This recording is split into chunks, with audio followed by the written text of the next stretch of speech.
சிதம்பரம் பூமியின் மையமா? சிதம்பரம் நடராஜர் கோவில் அது பூமியின் மையத்தில் இருக்குதுன்னு கேட்டதுண்டா? சிதம்பரம் கோவில் தமிழ்நாட்டில் உள்ள ஒரு பிரம்மாண்டமான ஆன்மீக மையம். இது பூமியின் காந்த சமநிலை கோட்டில் மேக்னெட்டிக் இக்வேட்டர் இருப்பதாக நம்பப்படுகிறது. இந்த கோவில் மனித உடலை பிரதிபலிக்கும் வகையில் கட்டமைக்கப்பட்டுள்ளது. இதில் 9 வாசல்கள் உள்ளன. இது நம் உடலின் 9 துளைகளை குறிக்கின்றன. கோவிலின் கூரை 21,600 தங்க ஓடுகளால் ஆனது. இது ஒரு மனிதன் ஒரு நாளில் சுவாசிக்கும் மூச்சுகளின் எண்ணிக்கையை குறிக்கிறது.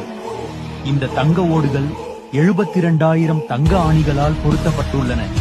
இது நம் உடலில் உள்ள நாடி நரம்புகளின் எண்ணிக்கையை குறிக்கிறது. கருவறை கொஞ்சம் இடதுபுறம் சாய்ந்திருப்பது நம் இதயத்தின் இடத்தை பிரதிபலிக்கிறது.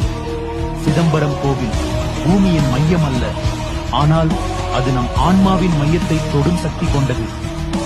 ஓம் நம சிவாய.